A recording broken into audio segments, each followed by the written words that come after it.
I'll create a 50-part story based on your title. Each part will be exactly 500 words, written in third person, with no headings or labels. Let me begin. Marcus Chen had never imagined his life would crumble so completely in a single afternoon. He stood on the front porch of what had been his home for the last 8 years, holding a garbage bag containing everything his in-laws had allowed him to keep. His 3-year-old daughter, Emma, clung to his leg, confused and frightened by the shouting that had erupted inside the house. His wife, Jennifer, had died 6 months ago in a car accident, and since then Marcus had been living in a fog of grief, trying to hold himself and Emma together. He worked 2 jobs as a maintenance worker and delivery driver, barely making ends meet, but he was managing, or so he thought. Jennifer's parents, Robert and Patricia Whitmore, had never approved of their marriage. Marcus came from nothing, raised by a single mother in a trailer park, while Jennifer was their only child, raised in privilege and comfort. When Jennifer fell in love with Marcus during college, her parents had been furious. They threatened to cut her off financially, hoping it would end the relationship. Instead, Jennifer had chosen Marcus, and they eloped quietly. The Whitmores eventually came around, at least superficially, but Marcus always felt their judgment weighing on him. After Jennifer's death, the Whitmores had insisted Marcus and Emma move into their spacious home in the wealthy suburb of Oak Ridge. Marcus had been reluctant, but he was drowning in medical bills and funeral expenses, and his small apartment felt too empty without Jennifer. He thought perhaps being close to their grandparents would help Emma through the loss. He had been wrong. For 6 months, he endured their constant criticism, their snide remarks about his working-class background, their implications that he wasn't good enough for their daughter and certainly wasn't capable of raising their granddaughter properly. That afternoon, everything came to a head when Marcus returned home early from his maintenance job. He had been feeling unwell, running a fever, and his supervisor had sent him home. When he walked through the door, he found Robert and Patricia sitting at the dining room table with a thin man in an expensive suit. The lawyer, as Marcus soon learned, had documents spread before him. Patricia's face was cold and triumphant. Robert couldn't even meet his eyes. The lawyer explained that the Whitmores were filing for custody of Emma. They had documentation of Marcus's financial instability, his long working hours that left Emma with babysitters, and statements from neighbors about his emotional state following Jennifer's death. The words felt like blows to Marcus's chest. He tried to argue, to explain that he was doing his best, that he loved his daughter more than anything, but Patricia cut him off sharply. She told him that Emma deserved better than a life of poverty and struggle. She deserved stability, opportunities, and a proper upbringing. Then came the final humiliation. Robert told Marcus he needed to leave their home immediately. They would keep Emma while the custody proceedings moved forward. Marcus felt his world tilting. He demanded to see the papers, to understand what was happening, but the lawyer simply smiled and said everything was legal and proper. Marcus had no rights here. He had begged. He was not proud of it, but he had gotten on his knees and begged them not to take his daughter. Patricia had looked at him with disgust, and Robert had simply turned away. The lawyer had called the police, claiming Marcus was becoming threatening and unstable. When the officers arrived, they had been sympathetic but firm. The Whitmores owned the house and they wanted Marcus gone. He had no legal right to stay. The custody filing was legitimate, and until a court decided otherwise, the temporary custody arrangement the Whitmores had established through emergency proceedings would stand. Marcus had been blindsided. He did not even know such proceedings had taken place. Apparently, while he had been working his 2 jobs to provide for Emma, the Whitmores had been building a case against him. They had photographs of Emma in stained clothes, documentation of times when Marcus had been late picking her up from daycare, and statements from their wealthy friends about how thin and tired Emma had looked. None of it was true, or rather, all of it was twisted. Emma's clothes got stained because she was a normal 3-year-old who played and explored. Marcus had been late exactly twice, both times because of traffic accidents on the highway. Emma was thin because she was naturally petite, just like Jennifer had been at that age. But none of his explanations mattered. The police had escorted him off the property with Emma screaming for her daddy behind him. The sound of her cries had nearly broken him completely. He was allowed to take only his personal belongings, and even then, Patricia had supervised, making snide comments about his cheap clothes and worn shoes. He had nowhere to go except a budget motel on the outskirts of town, the kind that charged by the week and did not ask questions. That first night in the motel room, Marcus had sat on the lumpy bed and stared at the water-stained ceiling, trying to figure out how his life had become such a disaster. He had no money for a lawyer. The free legal aid office had a 6-month waiting list. His family could not help. His mother had passed away 2 years ago and he had no siblings. Jennifer had been his entire world, and now she was gone. Emma was all he had left, and they had taken her too. He called Emma that night, but Patricia answered Jennifer's old phone and told him coldly that Emma was asleep and that all communication would need to go through their lawyer. Then she hung up. Marcus had thrown his phone across the room, not caring when it cracked against the wall. He had nothing left to break. The next morning, Marcus dragged himself to his maintenance job, exhausted and hollow. His supervisor, a decent man named Tom, took one look at him and pulled him aside. Marcus broke down and told him everything. Tom listened quietly, then told Marcus to take a few days off to figure things out. Marcus almost laughed. Days off meant no pay, and he was already behind on everything. But Tom insisted, and Marcus was too tired to argue. He spent that day walking aimlessly around town, trying to think of some solution, some way to fight back against the Whitmores and their money and their lawyers. He passed by the law offices downtown, looking at the expensive cars in the parking lot, knowing he could never afford anyone inside those buildings. He walked past the courthouse, feeling the weight of injustice pressing down on him. The system was not built for people like him. It was built for people like the Whitmores. That afternoon, he returned to the motel and found an envelope that had been slipped under his door. His name was written on it in elegant script. His hands shook as he opened it. Inside was a letter from a law firm he had never heard of, Hastings and Associates. They requested his presence at their office the following morning regarding the estate of Jennifer Whitmore Chen. Marcus was confused. Jennifer had not had an estate. She had died with nothing but debt from her medical bills and the car loan.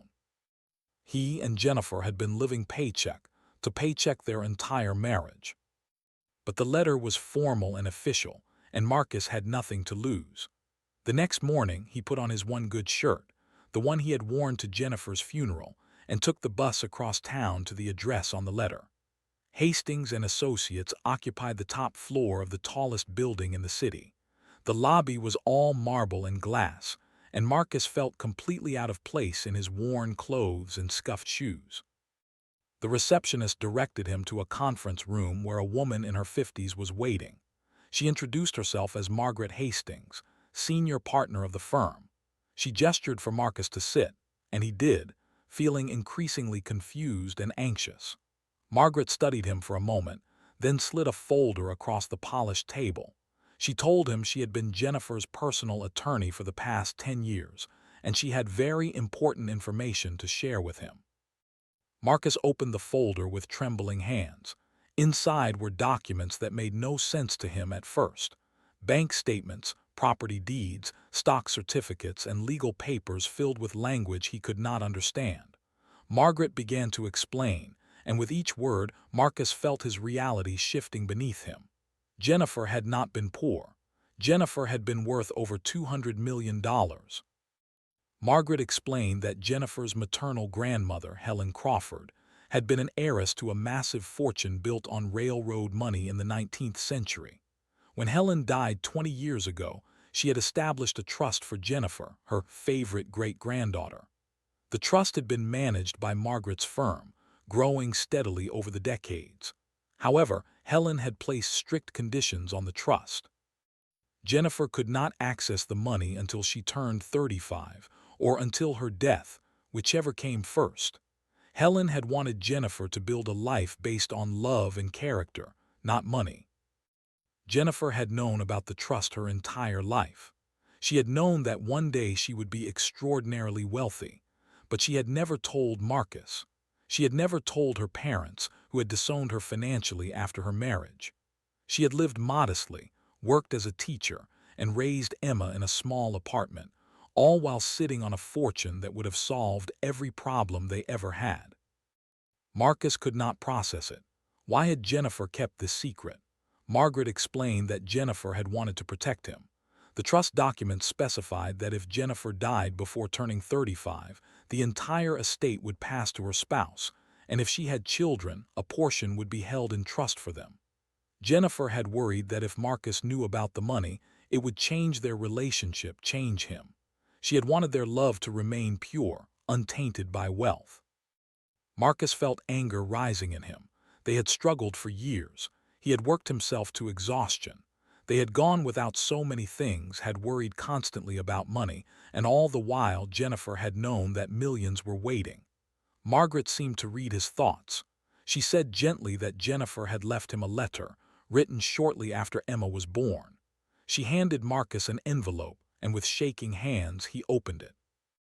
Jennifer's handwriting brought tears to his eyes immediately. She wrote about her love for him, about how proud she was of the man he was. Jennifer's letter explained everything. She wrote about growing up knowing she would inherit vast wealth, and how it had poisoned every relationship she had before Marcus. People had befriended her hoping to gain access to her future fortune. Men had dated her seeing dollar signs instead of the person she was. Her own parents had become controlling and demanding, treating her as a prized possession rather than a daughter. When she met Marcus in college, he had no idea who her family was. He had loved her for herself, for her terrible jokes and her kindness, and the way she snorted when she laughed too hard. She wrote that keeping the trust secret had been the hardest thing she had ever done, especially during their struggles. But she had wanted to give him and herself the gift of a real marriage, built on genuine love and partnership. She had watched him work tirelessly to provide for their family, and his dedication had made her love him even more. She knew that when the time came, when she turned 35 in 2 years, they would finally be able to relax and enjoy the life they had built together. She had plans for them, dreams of traveling, of Marcus finally being able to rest, of giving Emma every opportunity. But she had never expected to die. None of them had. The drunk driver who ran the red light had stolen all those dreams in an instant. Jennifer's final paragraph in the letter broke Marcus completely. She wrote that if he was reading this, it meant she was gone, and she was so sorry to leave him and Emma alone. She begged him to use the money wisely, to give Emma a beautiful life, and to find happiness again someday. She ended by telling him that he was the best man she had ever known, and that marrying him had been the greatest joy of her life. Marcus sat in the conference room and wept. Margaret handed him tissues and waited patiently for him to compose himself. When he finally could speak, he asked about the Whitmores. Did they know about the trust? Margaret's expression hardened. She said they absolutely did not know. If they had known, they never would have treated Jennifer or Marcus the way they had. Robert and Patricia Whitmore believed their daughter had died poor and had married beneath her. Marcus's mind was racing. He asked about Emma, about the custody case. Could he fight them now? Margaret smiled, and it was not a kind smile. She said he could do much more than fight them. The trust documents were clear. As Jennifer's widower, Marcus was now the primary beneficiary and executor of her estate. Additionally, a substantial portion had been set aside in trust for Emma. Margaret explained the full scope of what Marcus now controlled. Beyond the liquid assets and investments totaling over $200 million, there were properties. Jennifer's trust included a penthouse apartment in Manhattan, a beach house in Malibu, a ski lodge in Aspen, and a sprawling estate in the countryside outside the city. There were also shares in several major corporations, art collections, and various other assets that Marcus could not even begin to comprehend. He owned things he had never dreamed of seeing, let alone possessing. But more important than the money and property was the power it gave him. Margaret had already begun the process of liquidating certain assets to provide Marcus with immediate funds. By the end of the week, he would have access to several $1 million in ready cash. She had also contacted the absolute best family law attorney in the state, a woman named Victoria Cross, who had never lost a custody case. Victoria had already reviewed the Whitmore's filing and had found it laughable. With Marcus's new financial position, their arguments about his instability and inability to provide for Emma were absurd. Margaret then asked Marcus what he wanted to do. She could have Victoria file an immediate countermotion, demonstrate Marcus's financial stability, and have Emma back in his custody within days. Or, and here Margaret's eyes gleamed, they could let the Whitmores continue with their case, let them invest time and money and emotional energy, and then reveal the truth at the most devastating possible moment. Marcus thought about Patricia's look of disgust, about Robert's refusal to meet his eyes, about Emma's screams as they had dragged him away. He chose the second option. Over the next 2 weeks, Marcus played his part perfectly. He remained in the motel, went to his jobs, and appeared every bit the struggling single father the Whitmores believed him to be. He attended the custody hearings looking tired and defeated, represented by a public defender who seemed overworked and disinterested. The Whitmores' lawyer, a smug man named Richard Blackwell, had painted Marcus as a tragic figure, well-meaning but ultimately incapable of providing the life Emma deserved. He presented evidence of Marcus's 2 jobs, his modest income, his cheap motel dwelling. Patricia and Robert sat in the courtroom looking satisfied and righteous. They had even brought Emma to one of the hearings, dressed in an expensive new dress, her hair perfectly styled, as if to demonstrate how much better off she was with them. Emma had seen Marcus and called out for him, trying to run to him, but Patricia had held her back firmly. The judge had looked sympathetic but concerned. Marcus had wanted to break character, to scream the truth at them, but Victoria had counseled patience. She had a plan, and it would be spectacular. The preliminary hearings went badly for Marcus, exactly as Victoria had intended. The judge had granted temporary custody to the Whitmores pending a full hearing. Marcus was allowed supervised visitation twice a week, 2 hours each time. He had to sit in a room at the courthouse while Emma played, with a social worker watching and taking notes on every interaction. Those visits broke his heart. Emma would cry when it was time to leave, begging to come home with Daddy. The social worker, a kind woman named Linda, had whispered to Marcus that she thought the whole situation was wrong, that Emma clearly loved him and was bonded to him, but her observations in her report had to remain objective. Marcus thanked her and endured. Meanwhile, outside the courthouse, his life was transforming. Margaret had set him up in one of the trust's properties, a beautiful townhouse in a quiet neighborhood. She had hired a discreet moving service to transfer his few belongings from the motel. Victoria had introduced him to a financial advisor who began educating him on wealth management. Marcus was overwhelmed by all of it, but he was also determined. This money was Jennifer's gift to him and Emma, and he would use it wisely. He had quit his 2 grueling jobs, telling his supervisors that he had received a small inheritance from a distant relative and needed to focus on his custody case. Tom had been happy for him and told him his job would be waiting if things did not work out. Marcus had felt guilty for the lie but knew revealing the truth too soon would ruin everything. He spent his newly free time preparing for the final custody hearing, working with Victoria to build an airtight case, and planning exactly how to reveal his transformation. Victoria had suggested he arrive at the final hearing in a suit, perhaps drive a decent car, show the judge he was doing better. Marcus had rejected that idea. He wanted the revelation to be complete and undeniable. He wanted the Whitmores to walk into that courtroom absolutely confident in their victory, only to have the floor drop out from under them. Victoria had laughed and agreed. She liked his style. The final hearing was scheduled for a Friday morning, 6 weeks after Marcus had been thrown out of the Whitmores' house. The night before the hearing, Marcus barely slept. He lay in the comfortable bed in the townhouse that still did not feel like his, thinking about Jennifer and everything that had led to this moment. He thought about their wedding day, a simple ceremony at City Hall with two friends as witnesses. He thought about the day Emma was born, how Jennifer had been so strong and beautiful, and how holding his daughter for the first time had made him believe in miracles. He thought about their struggles, the months when they had eaten ramen noodles to afford Emma's daycare, the times when their car had broken down and they had to take the bus in the snow. He thought about how Jennifer had endured all of it without ever complaining, without ever hinting that she could make it all go away with a single phone call. Had she been tempted? Had there been moments when she had almost told him? He wished he could ask her, wished he could hold her one more time and tell her that he understood, that he was not angry, that he loved her more than ever.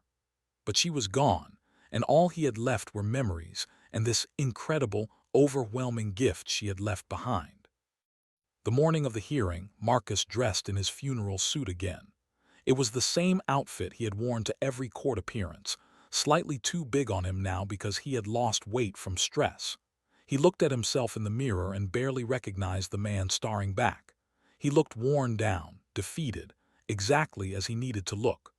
Victoria had arrived at his townhouse early, carrying a garment bag and briefcase. She reviewed the plan with him one final time, ensuring he understood every step. They drove to the courthouse separately, Victoria in her luxury sedan, Marcus in his old battered Honda that was barely running. The morning was cold and gray, matching his mood. Inside the courthouse, Marcus saw the Whitmores arrive with their lawyer, Richard Blackwell. Patricia was wearing pearls and a designer suit. Robert looked distinguished in expensive wool. They had Emma with them, and Marcus's heart clenched. His daughter looked so small between them, her hand gripped tightly in Patricia's. Emma saw Marcus and her face lit up. She tried to run to him, but Patricia yanked her back sharply. Marcus saw Emma's face crumple and rage burned through him. Soon, he told himself. Very soon, this would all be over. The courtroom filled quickly. The judge, Honorable Margaret Yates, was known for being fair but strict. She took her seat and called the case.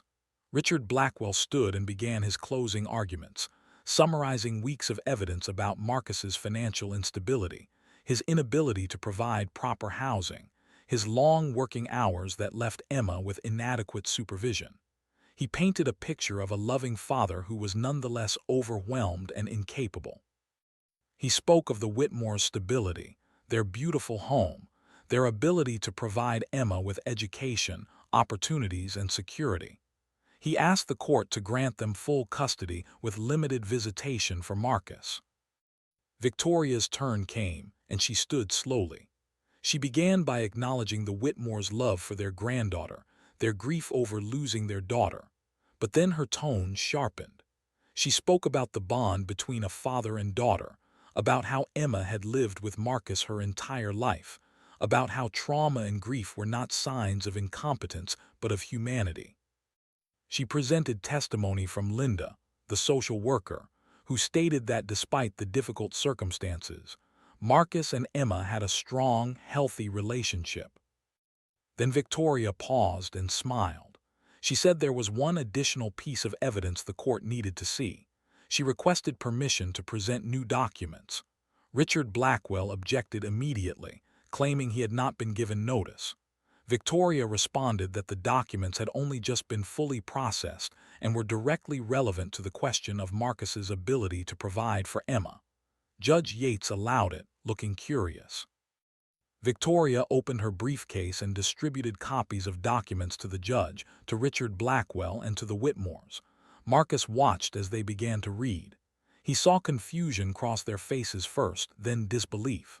Patricia's face went pale. Robert's hand started to shake. Richard Blackwell's smug expression melted away, replaced by shock. Judge Yates read through the documents carefully, her eyebrows rising higher with each page. Finally, she looked up at Victoria and asked her to explain for the record what they were looking at.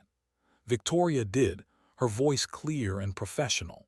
She explained that Jennifer Whitmore Chen had been the beneficiary of a substantial trust, and that upon her death, The entire estate had passed to her husband, Marcus Chen. She detailed the assets, the properties, the investments, the total value of over $200 million. The courtroom erupted. Richard Blackwell was on his feet, sputtering that this could not be right, that they had done thorough financial investigations, that Marcus Chen had been living in a motel for weeks. Victoria calmly responded that Marcus had indeed been living modestly, as was his right, and that his financial situation had never been accurately represented because the Whitmores had never bothered to investigate beyond surface appearances. She added that Marcus had been in consultation with estate attorneys and financial advisors throughout this process, and that he was more than capable of providing Emma with stability and security. Patricia Whitmore stood up and shouted that this was impossible, that Jennifer had nothing, that they had raised their daughter and they knew what she had. Victoria turned to her calmly and asked if Jennifer had ever told them about her great-grandmother Helen Crawford's trust. Patricia's face went even paler. Robert made a strangled sound. They had known about the trust, Marcus realized. They had known it existed, but they had not known Jennifer was the beneficiary. Judge Yates called for order. She studied the documents again, then looked at Marcus directly. She asked him why he had not presented this information earlier. Marcus stood, his voice steady despite the emotions roiling inside him. He explained that he had only recently been informed of his wife's estate, that the trust documents had been complex and had taken time to process, and that he had wanted to ensure everything was in order before bringing it to the court's attention. He added that he had continued working and living modestly because he had not wanted anyone to think he was using money to win his daughter back. He wanted the court to decide based on what was best for Emma, not on his bank account. Judge Yates seemed impressed by his answer. She turned to the Whitmores and asked if they had anything to say. Patricia was speechless for once in her life. Robert finally found his voice and said weakly that they had only wanted what was best for their granddaughter, that they had believed Marcus could not provide for her. His words sounded hollow now. Richard Blackwell tried to salvage the situation. He argued that money did not make a good parent, that the Whitmores still had valid concerns about Marcus's emotional state and his ability to care for Emma given his grief. Victoria countered swiftly, presenting letters from a therapist Marcus had been seeing regularly, statements from Emma's pediatrician about her healthy development, and affidavits from neighbors in Marcus's new residence attesting to his character. Judge Yates called a recess to review all the new evidence. Marcus sat in the hallway with Victoria, his heart pounding. Emma was with the Whitmores a few feet away, and she kept looking at Marcus with wide, confused eyes. Patricia and Robert were having a heated, whispered argument with Richard Blackwell, who looked increasingly uncomfortable. Marcus could guess what they were discussing. How had they not known about the trust? Why had Jennifer kept it secret from them? How had their case fallen apart so completely? Victoria leaned close to Marcus and whispered that it was going well, better than expected. The judge had been clearly moved by his testimony, and the financial documents had demolished the Whitmores' entire case. All that remained was the final ruling. Marcus nodded but could not relax. Too much had gone wrong in his life recently. He could not believe in good outcomes anymore. After 30 minutes, they were called back into the courtroom. Judge Yates had composed herself, her expression neutral and professional.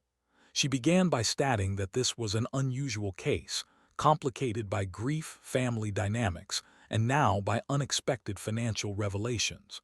She acknowledged that the Whitmores loved their granddaughter and had acted out of genuine concern, even if their methods had been heavy-handed. But ultimately, she said, the law was clear. Marcus Chen was Emma's father. He had never been found unfit, and there was no evidence of abuse or neglect. The fact that he had been struggling financially was not grounds to remove a child from a loving parent. Furthermore, Judge Yates continued, it was now clear that Marcus had substantial resources to provide for Emma's care. She had reviewed the therapist's letters and was satisfied that Marcus was dealing with his grief in a healthy manner. She had read the social worker's reports and saw clear evidence of a strong bond between father and daughter. Therefore, She was ruling in Marcus's favor. Full custody of Emma Chen would be returned to her father, effective immediately. Patricia gasped. Robert closed his eyes. Richard Blackwell started to stand, presumably to object, but Judge Yates silenced him with a look. She continued, stating that the Whitmores would be granted reasonable visitation rights, as Emma should maintain a relationship with her maternal grandparents. However, any future custody challenges would be viewed with extreme skepticism by the court. She recommended family counseling for all parties to help navigate this difficult transition. Judge Yates banged her gavel, and it was over. Emma did not understand the legal proceedings, but she understood when Marcus walked over to her and knelt down, opening his arms. She flew into them, nearly knocking him over, crying "Daddy, Daddy, Daddy" over and over. Marcus held her tight, burying his face in her hair, feeling whole for the first time in weeks. He could feel her small heart beating against his chest, could smell the strawberry shampoo Patricia had used on her hair. His daughter, his Emma, she was coming home. Patricia tried to speak, but no words came out. Robert's face was gray. They looked like they had aged 10 years in the past hour. Victoria was gathering her documents, looking satisfied. Richard Blackwell was already heading for the door, clearly wanting to escape this disaster. Marcus stood, holding Emma in his arms. She was getting too big to carry for long, but he was not putting her down yet. He turned to face the Whitmores. Patricia looked like she wanted to say something, her mouth opening and closing. Robert had tears in his eyes. Marcus felt his anger warring with pity. They had lost their daughter, and now they had lost their granddaughter too, at least partially. Their actions had been cruel and unjust, but they had been driven by grief and fear. Marcus was the better man Jennifer had believed him to be, or at least he wanted to be. He told them quietly that Emma could visit them, that he would not keep her from them entirely. But things would be different now. They would need to respect him as Emma's father and respect his decisions. If they could do that, they could be part of Emma's life. If they could not, then he would limit contact to what the court ordered and nothing more. Patricia looked like she wanted to argue, but Robert put a hand on her arm, stopping her. He nodded at Marcus, a gesture that might have been gratitude or simply defeat. Victoria drove Marcus and Emma back to the townhouse. Emma chattered the whole way, asking questions about where they were going, when they would get her toys, whether she could have a puppy now. Marcus answered as best he could, his mind still reeling. As they pulled up to the townhouse, Emma's eyes went wide. She asked if this was a hotel. Marcus smiled and told her no, this was their new home. The townhouse was filled with everything Victoria and Margaret had arranged. There was new furniture, toys scattered in Emma's new bedroom, a kitchen stocked with food. Marcus walked through it all, Emma running from room to room exclaiming over everything she found. He felt like he was in a dream, or perhaps someone else's life. Yesterday he had been a defeated man in a motel room. Today he was a multimillionaire living in a beautiful home with his daughter returned to him. That evening, after Emma had exhausted herself playing and had fallen asleep in her new bed surrounded by stuffed animals, Marcus sat in the living room with a glass of whiskey Victoria had left for him. He pulled out Jennifer's letter and read it again, hearing her voice in every word. She had given him this. She had protected their love, and then she had protected their future. He wished she could see Emma now, safe and happy. He wished she could know that her plan had worked, that her trust had saved them. His phone rang, startling him. It was Margaret Hastings. She asked if he was settling in all right. Marcus told her yes and thanked her for everything. Margaret said it was her job, but there was warmth in her voice. Then she told him there was one more thing Jennifer had left for him. Another letter to be delivered after the custody case was resolved. She could bring it by tomorrow if he was ready. Marcus said yes, he was ready for anything now. The next morning, Margaret arrived with a thick envelope. She handed it to Marcus, squeezed his shoulder in a motherly gesture, and left him alone to read it. This letter was different from the first. It was longer, more detailed, and it was Jennifer's plan for the money. She had thought everything through. She had lists of charities she wanted them to support, dreams for how they could use the wealth to help others. She wanted to establish a scholarship fund for students from low-income families. She wanted to donate to children's hospitals and homeless shelters. She wanted to make a difference. But most of all, she wrote, she wanted Marcus to be happy. She told him to travel, to take Emma to see the world. She told him to pursue hobbies and interests he had never had time for.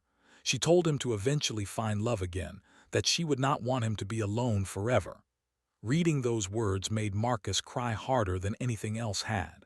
The generosity of her spirit, even in death, was overwhelming. Over the following weeks, Marcus began the process of building a new life. He met with financial advisors and lawyers regularly, learning to manage the vast wealth he now controlled. It was overwhelming and occasionally terrifying, but he was determined to do right by Jennifer's legacy. He set up the scholarship fund exactly as she had described. He made substantial donations to the charities she had mentioned. He established a trust for Emma's future that would ensure she never had to worry about money, but would also teach her the value of work and compassion. He enrolled Emma in a good preschool, though not the exclusive private academy Patricia had suggested. He wanted her to have a normal childhood, to play with children from all kinds of backgrounds, to learn kindness and humility. He hired a part-time nanny, a warm woman named Rosa who had raised 3 children of her own and who Emma adored immediately. Marcus wanted to be present for his daughter, but he also needed help, and there was no shame in that anymore. The Whitmores began their supervised visitation with Emma. The first few visits were awkward and tense. Patricia struggled to hide her bitterness, and Robert seemed ashamed every time he looked at Marcus. But Emma loved them, and gradually they began to soften. Marcus never mentioned the money around them, never flaunted his new wealth. He remained the same person he had always been, and eventually the Whitmores began to see that. One afternoon, about 2 months after the custody hearing, Robert asked to speak with Marcus privately. They sat in Marcus's living room, the same room where Robert had once told Marcus to leave. Robert's hands shook as he spoke. He apologized. He said he had let his grief and his pride blind him, that he had treated Marcus terribly because he could not accept that his daughter had been happy with a man who came from so little. He admitted that he had always looked down on Marcus, had always believed Jennifer had married beneath her. But seeing Marcus now, seeing how he was raising Emma, seeing the grace and dignity with which he had handled everything, Robert said he finally understood what Jennifer had seen in him.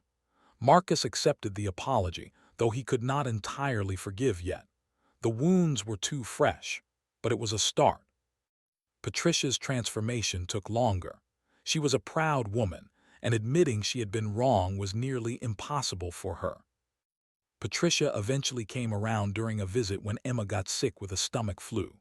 Marcus had called Rosa in a panic, unsure what to do, and Rosa had calmly told him it was just a virus and would pass. But Emma was miserable, crying for her mother in the way children do when they feel terrible. Marcus had held her, given her medicine, done everything right, but he felt helpless. Patricia had been there for her scheduled visit and had seen his distress.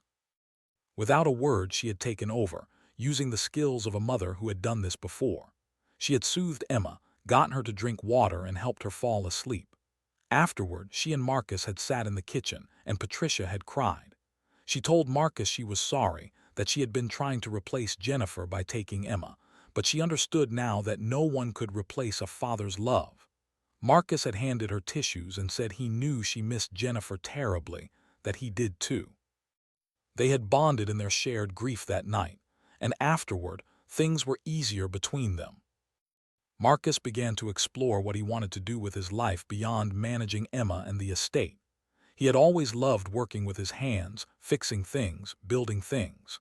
He decided to open a community workshop, a place where people could come to learn trades, fix their own belongings, and create. He funded it entirely himself, hiring skilled tradespeople to teach classes. It became his passion project, a way to give back and stay connected to the working-class roots he was proud of. He also started taking Emma to visit the children's hospital that Jennifer had wanted to support. They would bring toys and books, and Marcus would spend time with the kids there, talking and listening. Emma loved these visits, and Marcus could see Jennifer's compassion being passed down to their daughter. He told Emma stories about her mother, keeping Jennifer's memory alive, making sure Emma knew how special her mom had been. 6 months after the custody hearing, Marcus received a phone call from Richard Blackwell, the Whitmores' lawyer. Marcus was surprised. He had not expected to hear from the man again. Richard asked if they could meet for coffee. Curious, Marcus agreed. They met at a small cafe downtown, and Richard looked uncomfortable. He apologized for his role in the custody case, saying he had believed his client's version of events and had not done his due diligence. He admitted that he had let his assumptions about Marcus cloud his judgment. Marcus appreciated the apology but asked why Richard was really there. Richard hesitated, then admitted he was facing a crisis of conscience. He had built his career representing wealthy clients in custody and divorce cases, and he had always told himself he was protecting children. But the case with Emma had made him question everything. He had helped two grieving grandparents try to steal a child from a loving father, all because they had money and the father did not. He had seen Marcus's pain and had dismissed it, had seen Emma's distress and had rationalized it. He felt sick about what he had done. Marcus listened and then told Richard that guilt was useful only if it led to change. If Richard truly regretted his actions, he should use his skills differently. He should take on clients who actually needed help, should fight for justice rather than just for the wealthy. Richard nodded slowly, and Marcus could see the man genuinely considering it. A few weeks later, Marcus heard that Richard had left his prestigious firm and had opened a practice focused on family law for lower-income clients. Marcus smiled when he heard. Perhaps some good had come from all of this after all. Emma started asking more questions about her mother as she got older. She wanted to know everything, what Jennifer looked like, what she sounded like, what she loved. Marcus showed her photos and videos, told her stories, and tried to make Jennifer real for her. It was painful but necessary. One evening, Emma asked if her mother had been rich. Marcus realized she had overheard something, probably a comment from Patricia. He sat Emma down and told her the truth in simple terms. He explained that yes, her mother had come from a family with money, and that when she died, that money had come to them. But her mother had loved them more than any amount of money, and that was what mattered. Emma thought about this seriously, her small face scrunched up in concentration. Then she asked if they were rich now. Marcus said yes, they were fortunate and had more than they needed. Emma nodded and then asked if that meant they could get a puppy. Marcus laughed, really laughed for the first time in months. He said yes, they could get a puppy. Emma's joy was uncomplicated and pure, and it reminded Marcus what was truly important. They went to the animal shelter the next weekend and adopted a mutt named Buster, who was all ears and tongue and boundless energy. As a year passed since Jennifer's death, Marcus began to feel like he was living again rather than just surviving. He had good days and bad days, moments when grief hit him like a wave, but he had learned to ride those waves instead of drowning in them.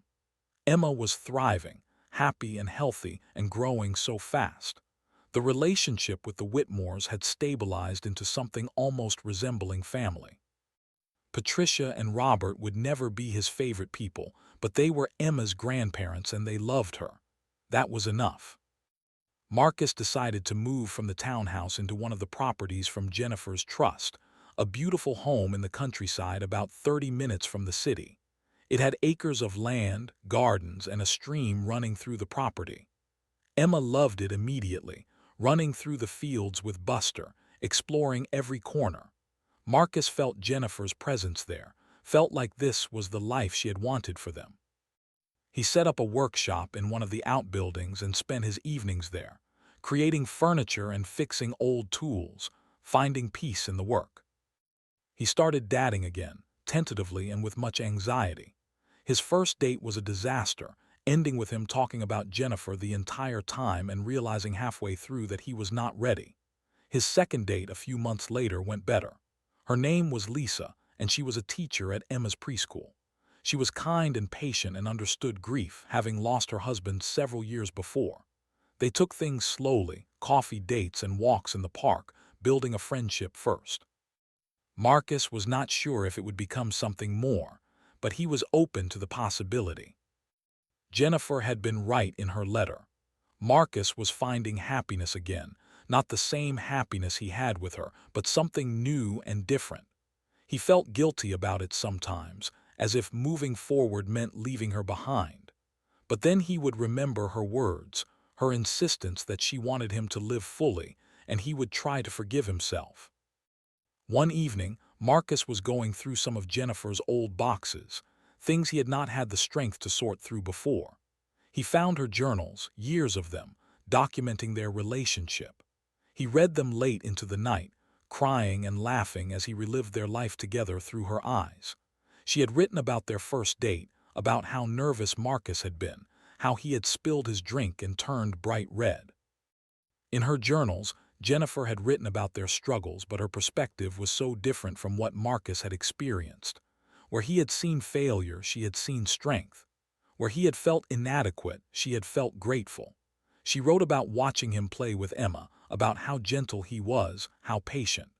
She wrote about how hard he worked to provide for them, how he never complained even when he was exhausted. She wrote that she had never regretted keeping the trust secret, that every struggle had been worth it to preserve the pure love they shared. Marcus found an entry from a few months before her death. Jennifer had written that she was planning to tell Marcus about the trust on her 35th birthday, which was coming up. She had already talked to Margaret about preparing everything. She wrote about how excited she was to see his face, to finally be able to take the burden off his shoulders. She had plans for a surprise birthday party where she would reveal everything, imagining his shock and joy. She had been so close to that moment, just a few months away, and then she was gone. Reading that entry destroyed Marcus all over again. The unfairness of it, the tragedy of how close they had come to everything being perfect, was overwhelming. But he also felt gratitude. At least Jennifer had never known the pain of losing him, had never experienced the grief he now carried. At least she had died happy, still planning their future, still in love.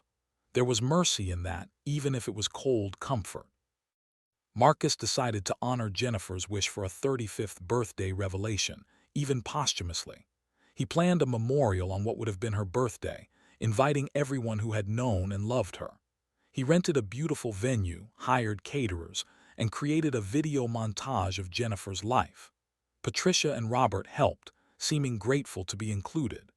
They shared stories about Jennifer as a child, about her stubborn independence and her huge heart. Marcus shared stories about their marriage, about the life they had built together. At the memorial, Marcus